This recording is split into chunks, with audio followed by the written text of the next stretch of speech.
Alright, trying something new for this video. So just listen to me rant on this topic while I walk through New York and look at things that are related to media and slightly related to this video. Yeah, happy holidays. It's fitting this video comes out at the end of the year, considering this is around the time in the entertainment world where we see a lot of retrospectives for the year. Reviews of things that impacted culture, stuff like that. A lot of it revolves around us remembering where we were when certain things happened, when certain shows or music dropped, and it can get pretty reflective if you spend time on it. So today it kind of brings us to the topic of just how we remember various media we engage with throughout our lives. To put it simply, our experience with media is partially tied to our relationship with memories, and in turn, time. And I feel like the essence of those memories in our current modern culture is constantly in flux. On one end of the spectrum, I think you have a lot of people who essentially move on from one piece of media to the next, very quickly, without forming any deeper memories that may allow them to really digest an artistic work's intricacies or lessons that it may offer. On the other hand, you have people who almost obsess over what you could describe as nostalgia, not just for a given work, but how that work should always be interpreted across time. They have a very rigid idea on what should always define a character, like Spider-Man, for instance. I make a decent effort to try and keep up with Western comics, for instance, and as you can imagine, a character as well renowned as Spider-Man has a ton of people with very dead set ideas of who the character needs to be. So much so that it becomes closed-minded thinking in response to any new iterations of the character. All that being said, I do want to start with the former premise with this topic. I feel like a lot of media gets sensationalized to the point people express such passionate opinions on it, but then once a movie or a game or a show comes out, the time people dedicate to really sit with that work and absorb it is not always, but many times very shallow. We tend to move on so quickly that I'd argue doing so has this sort of subconscious consequence where we can alter our memories of the time we spend with the work to the point where we remember it less fondly, and in some instances, remember it as being bad. You have a big game come out, or maybe a show, and a month after its release, you have a legion of people online saying it sucked, despite only investing a small bit of time into it. I think a part of why this happens revolves around an idea that isn't mine, but rather a notion that I fully agree with when you bring up the topic of our attention spans to media. It's that while the world constantly demands our attention for a myriad of things, one result is that our attentiveness becomes scattered. It's this idea I once heard someone propose that our attention spans as people aren't actually diminished, contrary to popular modern belief, but rather overloaded. They're essentially spread too thin across every human venture demanding our focus, so to speak. Now, admittedly, I have heard contradicting claims that cites research as supporting both ideas. Some people saying research proves our attention spans actually are diminished, while others echoing the point I started with, that research suggests this isn't the case. But regardless of that neurological discrepancy, I'm focused on the cultural layer here, which I think from a more social standpoint does see us more so spread thin rather than just incapable of focusing outright. To kind of build off that, I think an abstract consequence to that phenomena is that we play into revisionist history without even realizing it. Because revisionist history has always been a thing, but it's been turned up to an 11 in the digital age, partially because we're not paying attention to things long enough to draw meaningful interpretations about them, despite whatever nuance may have gone into an artistic work with whatever it's trying to express. So what ends up happening sometimes is the narrative surrounding a project's legacy can change very rapidly against its favor. If it doesn't appeal to our immediate senses that flood happy chemicals into the brain, then it's just subpar and forgettable.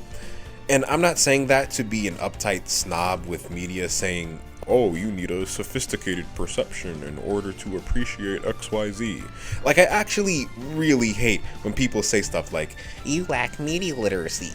Because my whole thing is, unless someone is egregiously, fundamentally misrepresenting a work, having an unorthodox perspective does not mean a person lacks media literacy. Not to mention that most of the time, from what I've seen, the people throwing that out as an insult rarely have any profound intellectual takes themselves, so it's like, calm down. You are not some renowned scholar who is well qualified to be judging other people. No, yeah. What I'm advocating for here is that we prioritize slower reflections to the greater pieces of media we interact with.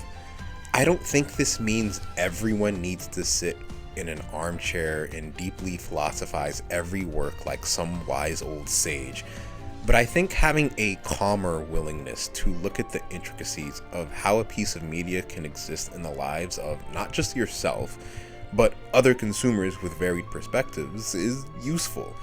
And I know this is possible because there are some people who do this in a very pleasant way on the internet, for instance. It's crazy because in doing that, it helps to also consider real-world atmospheres that contribute to how media is experienced. You know, things going on in real life, both broadly with society and more intimately with personal lives, they can greatly influence how a piece of media is perceived. And I know for a fact that so many of you know exactly what I'm talking about. You know, finding a song that relates to what you're going through in life at that moment is the perfect example that happens all the time to people.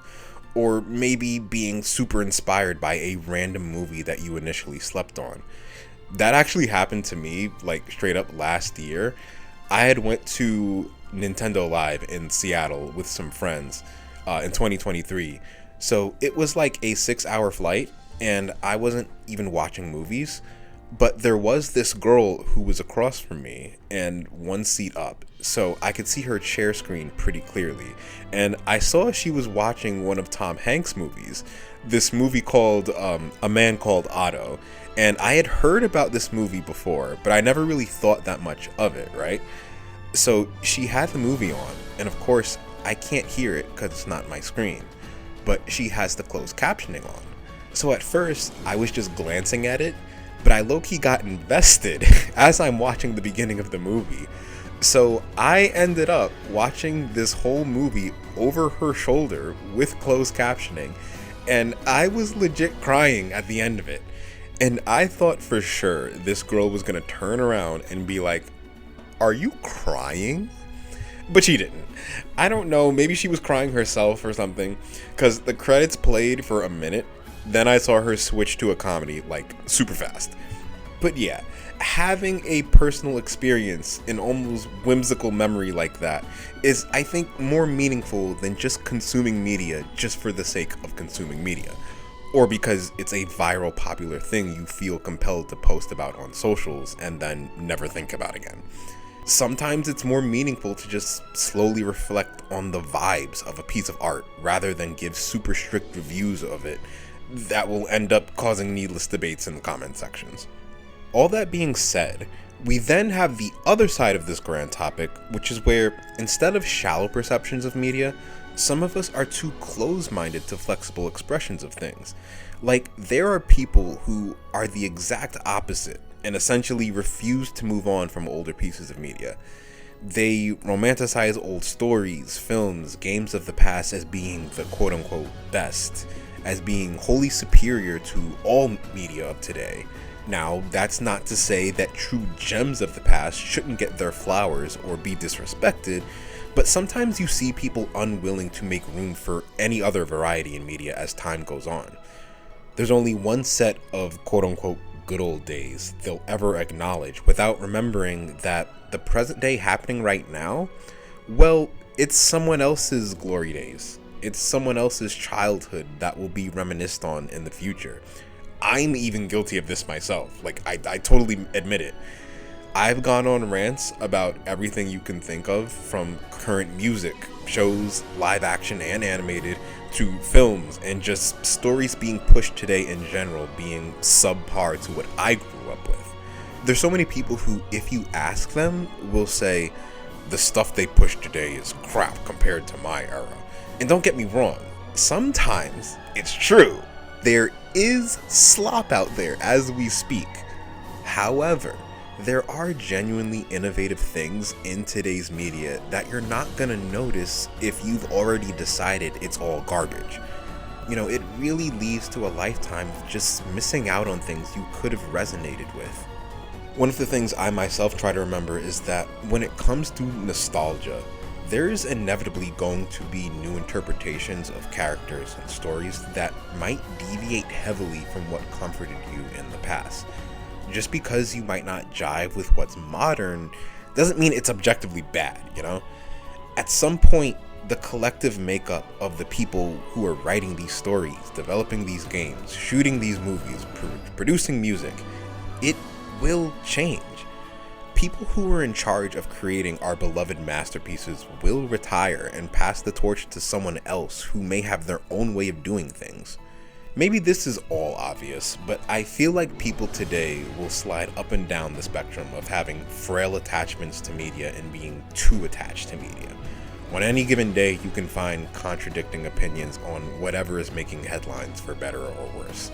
But again, much of navigating the chaotic discourse involves slower, more deliberate reflections on why we feel the way we feel about things, as well as self-awareness that our own feelings don't holistically encapsulate the worth of a project. Like, it's good to be true to your own feelings while accepting there's another angle to look at a piece of art. Again, this may sound like basic stuff, but I do feel like we're in a place where, despite discourse always being a thing in civilization, the way we're engaging with it today can manifest at a fever pitch, to the point where people bring out the worst in each other, to the point where our perception of reality is altered in ways we can't always keep track of. So yeah, the ultimate solution in my eyes isn't a big dramatic change that needs to happen, but more so little shifts in our attitude toward all this stuff, you know? That affects how we carry stories and experiences with us in our memory. It has an effect on whether our time spent with those memories is wholesome or dysfunctional. Or maybe a mix of both. I don't know. I suppose in the end, the choice is a personal one for all of us.